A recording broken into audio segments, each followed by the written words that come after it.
नमस्कार दोस्तों, मैं अखिलेश एक बार फिर आपसे अपने चैनल में जुड़ता हूं। दोस्तों आज हम लोग बात करेंगे संविधान के 5वें अमेंडमेंट के बारे में। ठीक है, 5वां संशोधन क्या हुआ, क्यों जरूरी था, इनके बारे में चर्चा करेंगे। साथ ही जानेंगे इतना जरूरी क्यों था कि पांच सालों में ही 5वां अमेंडमेंट हो रहा है। ठीक है, देखते हैं 24 दिसंबर 1955 का संविधान का 5वां अमेंडमेंट होता है। क्यों हुआ इसके बारे में चर्चा करेंगे। पहले आपको बताना चाहूंगा जो हमारे कॉन्स्टिट्यूशन है उसके आर्टिकल नंबर 1 में क्या है, आर्टिकल नंबर 2 में क्या, आर्टिकल नंबर 3 में क्या है। हमें 3 जानने हैं, 3 से ही आपको समझ में आएगा। ठीक है, जो आर्टिकल नंबर 1 है वो क्या कहता है, संघ का नाम व राज्य क्षेत्र। संघ का नाम यानी राष्ट्र का नाम व राज्य क्षेत्र, राष्ट्र इन द सेंस यानी देश का नाम व राज्य क्षेत्र यानी कहाँ कितनी बड़ी सीमा होगी, किस किस से टच कर रहा है, ये सब पहले आर्टिकल में कहा गया। वहीं दूसरे आर्टिकल में क्या कहा गया, नए राज्यों का प्रवेश व स्थापना। क्या कहा गया, नए राज्यों का प्रवेश व स्थापना। जो हमारे नए राज्य होंगे जिनका प्रवेश होगा, आप सभी को पता है जब हमारा देश आजाद हुआ तो भारत में लगभग 532 रियासतें थी। ठीक, इतनी 532 रियासतें थी। ठीक है, उनको धीरे धीरे विलय किया गया। किसके द्वारा, सरदार वल्लभ भाई पटेल द्वारा। ये बात बहुत बार क्वेश्चन पूछा जाता है, विलय।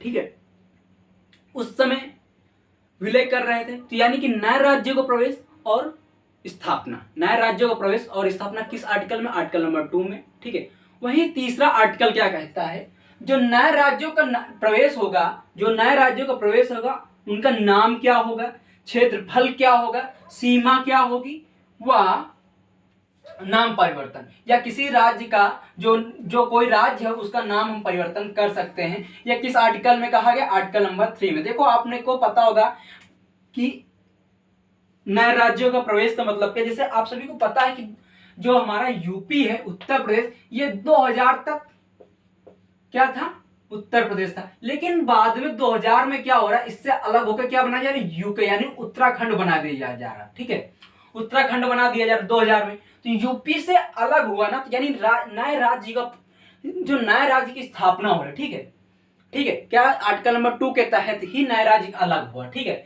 उसके बाद आप सभी को पता तेलंगाना बना आंध्र प्रदेश से अलग होके। ठीक है, इसी तरह कई सारे स्टेट बने। ठीक है, तो नए राज्यों का नाम, जो नए राज्य हैं उनका नाम क्या होगा, क्षेत्रफल कितना बड़ा होगा, सीमा क्या होगी, या कितने स्टेटों से टच करा है, सीमा के बारे में, और नाम परिवर्तन, या कोई पुराना स्टेट है, कोई पुराना राज्य है तो उसका नाम परिवर्तन कर सकते हैं, किसी का नाम परिवर्तन कर सकते हैं। यह सिर्फ किस आर्टिकल में कहा गया, आर्टिकल नंबर 3 में कहा गया। इतनी बात आपको समझ में आई। तो आगे देखते हैं, आगे क्या कहा गया है। जो संविधान संशोधन 5वां 24 दिसंबर 1955 को होता है, इसमें क्या कहा गया, राष्ट्रपति को यह शक्ति देता, किसको शक्ति देता, राष्ट्रपति को।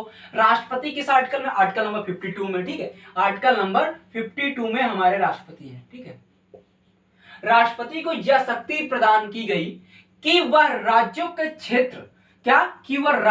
क्षेत्र, सीमा और नामों को प्रभावित करने वाले केंद्रीय विधान पर जो केंद्रीय कानून यानी कि देखो आप सभी को बता दूं आपकी जानकारी के लिए कि जो भी नाम परिवर्तन होगा, किसी राज्य की सीमा, नाम, ठीक है, क्षेत्रफल, ये सब किसके द्वारा होगा, केंद्र विधान द्वारा यानी सेंट्रल द्वारा होगा। ठीक है, केंद्रीय विधान पर अपने मत देने के लिए राज्यमंडलों हेतु क्या है, राज्यमंडलों हेतु समय सीमा का निर्धारण करें, ये सब बात क्या है इसके बारे में चलते हैं। देखो एक बार फिर से रिकॉल कराने की कोशिश करेंगे। राष्ट्रपति को यह शक्ति प्रदान करी कि यानी प्रेसिडेंट को यह शक्ति दी गई कि वह जो केंद्र सरकार है, जो सेंट्रल गवर्नमेंट द्वारा कहा जाता है कि राज्यों का क्षेत्रफल, यानी इस यूपी का हम एग्जांपल ले लेते हैं। अभी कुछ समय पहले आप सभी को पता होगा कि कहा जा रहा था यूपी को 4 भागों में डिवाइड कर देंगे। क्या किया जाएगा, यूपी को 4 भागों में डिवाइड कर दिया जाता है, क्योंकि यूपी में रीजन क्या है, यूपी में रीजन यह है कि बहुत बड़ा स्टेट होने की वजह से इसका प्रशासन और सही तरीके से किसी स्कीम को लॉन्च चलाया नहीं जा पाता है, ये कई सारी समस्याएं बताई गई थी। ठीक है, तो हम यूपी के एग्जांपल लेते हैं। तो जो अगर ऐसा होगा तो कौन आदेश देगा, केंद्रीय विधान यानी सेंट्रल गवर्नमेंट आदेश देगी कि यूपी में क्या क्या करना है। ठीक है, कितने राज्यों में इसकी सीमा क्या होगी, ये सब कौन निर्धारण करे, सेंट्रल गवर्नमेंट। तो उसके लिए जो राज्य मंडल है उस समय यानी कि प्रेजेंट टाइम अगर ये कानून आ जाए तो यूपी में योगी बाबा की सरकार है, तो इनको जो अपने मत देना यानी अपने सुझाव देना है उसके लिए क्या है, समय सीमा निर्धारित किया गया कि आप इतने समय में इसका जवाब दीजिए कि क्या होना चाहिए या नहीं होना चाहिए, नहीं होना चाहिए तो क्यों नहीं होना चाहिए, होना चाहिए तो क्यों होना चाहिए। कुछ अधिकार राज्यों को दी। वही चीज बात कही गई है कि राष्ट्रपति को यह शक्ति प्रदान की गई है कि वह राज्यों के क्षेत्र सीमा और नामों को प्रभावित करने वाले केंद्रीय विधान पर अपने मत देने के लिए राज्यमंडलीय हेतु समय सीमा का निर्धारण करें। जब तक यह अमेंडमेंट नहीं हुआ था, इसके पहले क्या होता था, जैसे किसी स्टेट को छोटा या बड़ा किया जा रहा था तो स्टेट काफी लंबे अरसे समय तक, सालों तक इसको रोक सकते थे। ठीक है, इसलिए यह संविधान में संशोधन किया गया कि अगर केंद्रीय विधान मत द्वारा आपको किया जा रहा है, आदेश दिए जा रहे, तो आपको अपने सुझाव देने होंगे।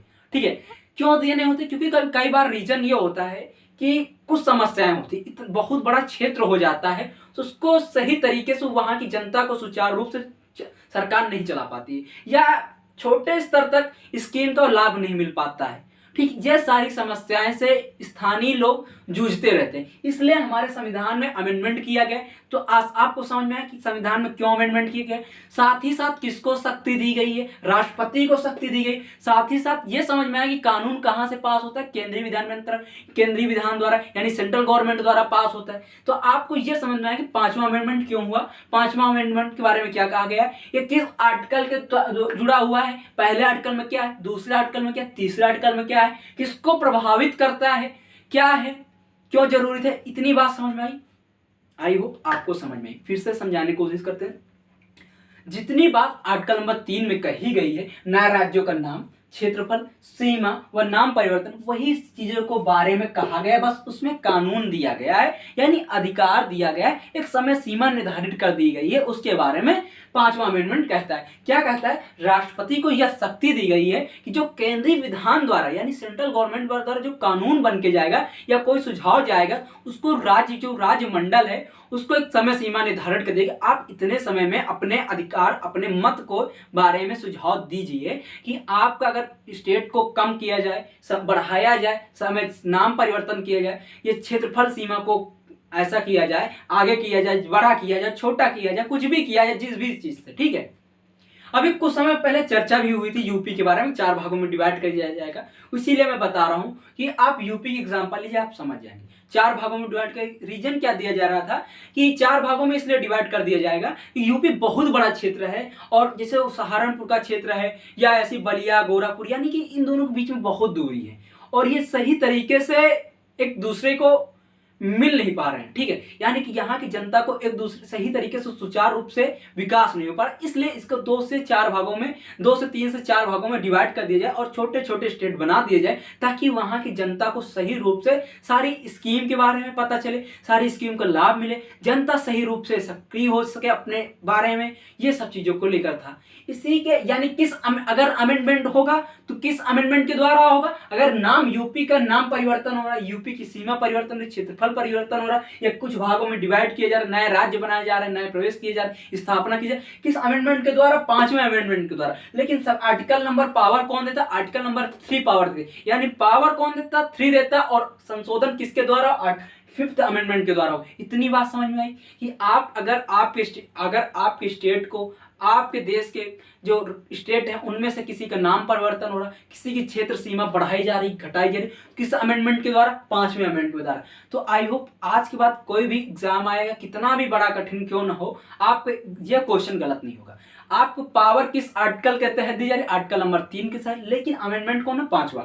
आई होप ये वीडियो आपको समझ में आया। अगर अच्छा लगा प्लीज लाइक करें, शेयर करें, सब्सक्राइब करें। और हाँ, इस कोविड के दौरान घर पे रहें, सुरक्षित रहें, क्योंकि कोरोना भी गया नहीं है। आप जैसे ही बाहर निकलेंगे मार्केट में, वो भी आपको मार्केट में इंतजार करें। घर पर रहें, सुरक्षित रहें, मुस्कुराते रहें, परिवार से पढ़ते रहें, स्टे होम स्टे सेफ, मुस्कुराना ना भूलें। थैंक यू दोस्तों, बाय, गुड नाइट, जय हिंद दोस्तों, बाय बाय, जय हिंद, मुस्कुराते रहें।